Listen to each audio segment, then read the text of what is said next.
We were 15. We were amazed, to say the least. The omega meter played Jingle Bells beautifully almost all the way through. Then it started to buzz again, played a few more notes of Jingle Bells, and went back to buzzing. Aln Mndlshn and I stared at each other. "How did you do that?" I asked him. "I really don't know," Aln Mndlshn said. "I was just lying there, sort of knocked out, and it played Jingle Bells. But in your head, how did it feel when it started playing?" "I don't know. Good, I guess. I felt sort of good." "Good? How good? Can you remember what you were thinking?" I asked. "I wasn't really thinking anything. We were just lying there, remember? We were all tired out from laughing so much. I was lying there like this. I wasn't thinking. I felt tired and sort of good, and it started playing. I remember the last thing I said was, 'I give up,' and the machine started playing Jingle Bells again. It played all the way through twice while we listened. Then it started buzzing again." "Here, Leonard, you try it," Aln Mndlshn said. "Put the wires on, and then sort of flop down and say, 'I give up.'" I tried to remember the way we felt after all the laughing. I put the clips on my ears and flopped over backwards. "I give up," I said. The machine played Jingle Bells. I got it to play all the way through, and a little more, the very first time. Then Mndlshn wanted to try again, and then I did. We traded back and forth until my mother's telephoned and asked if I was planning ever to come home for supper. I left the omega meter at Aln Mndlshn's house. He was supposed to come over to my house the next morning, and we'd practice together. I took the mind control course home with me to read over carefully, in case we missed anything, which didn't seem likely. I got home. My father was waiting at the barbecue. It was starting to snow. Both my parents were sort of bugged about something. I could tell they wanted to talk to me. At the table, it started. "Leonard," my father said, "do you feel that Dr. Prince is helping you?" "Sure," I said. "Your mother is a little worried about his letting you take time off school like this," my father went on. "It was his idea," I said. "I didn't want to take any days off at first, but now I see that it was a good idea, and it's helping me make a better adjustment and become a better student." "I don't see how taking days off school can make you a better student," my mother said. "You know, I tried to call Dr. Prince on the telephone today, but he wouldn't talk to me. He said it would compromise his confidentiality if he spoke to me, and all he could say was that if I wanted a doctor of my own, he'd be happy to refer me to one. Why should he think I need to see a psychologist?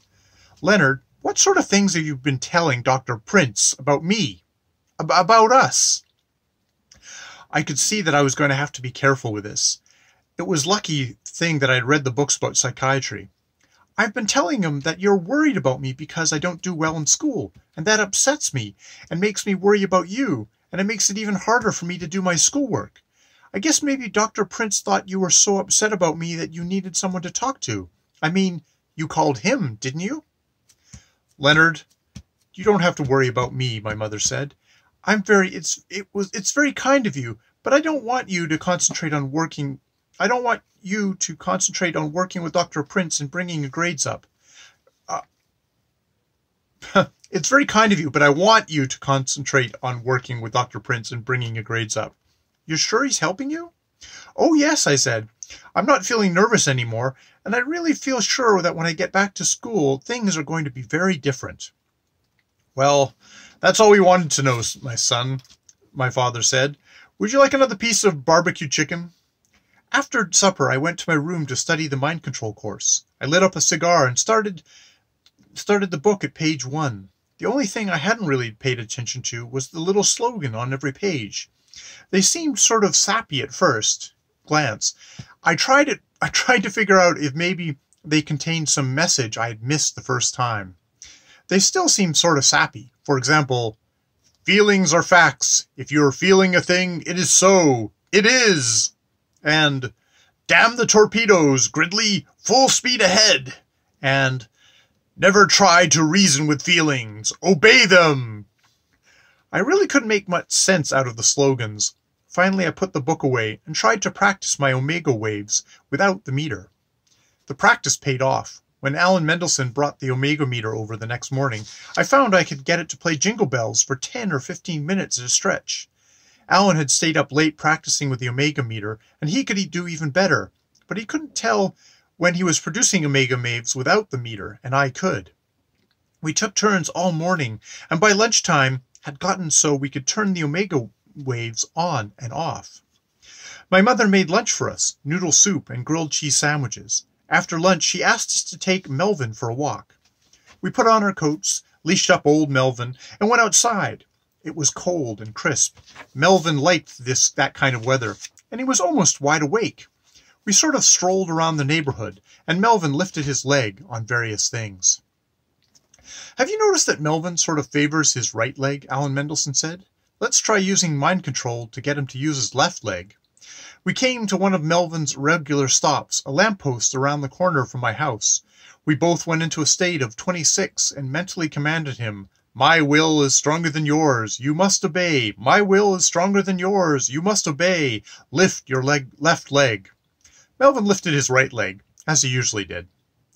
"This may not work on dogs," I said. "Let's find a human that doesn't seem to be concentrating on anything in particular." There wasn't a soul on the street. This was one of the things I had first noticed about West Kangaroo Park. There were never any people walking around. In the old neighborhood, there were always people walking, people standing and talking, people just standing, people leaning out of their windows. You never saw anybody in the new neighborhood. "Let's go where there's some stores," Aln Mndlshn said. There weren't any stores at all near our house, another difference from the old neighborhood, where you could walk down to the corner and get a fudgicle or a comic book.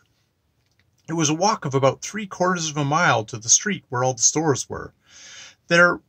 They weren't really stores, in the sense of stores being little places that sold things. They were more like shopping centers, little bunches of stores clustered around a parking lot, and a big bunch of stores spread out along a big parking lot. You were supposed to drive to them. You weren't supposed to walk. In fact, there weren't any sidewalks, and Aln Mndlshn and Melvin and I had to walk in the gutter with the cars whizzing by. There weren't even people to be found on the big shopping street. Everybody was either in the store or in the car. "Where are we going to find people to practice on?" I asked. "There," Aln Mndlshn said. He pointed to a gas station on the next corner. There were 4 or 5 guys standing around, drinking soda pop and leaning on the fenders of cars. "These guys aren't concentrating on anything in particular," Aln Mndlshn said. "Let's give them a try." What shall we tell them to do?" I asked. "Let's pick one. That guy in the hat. Let's tell him to take off the hat and scratch his stomach." We went into a state of 26. "My will is stronger than yours. You must obey. My will is stronger than yours. You must obey. Take off the hat and scratch your stomach." Nothing happened. We tried it again. Nothing. Again. Nothing. "Maybe we need to practice the omega waves a little more," Aln Mndlshn said. "Maybe we do," I said. "Are you looking at the guy?"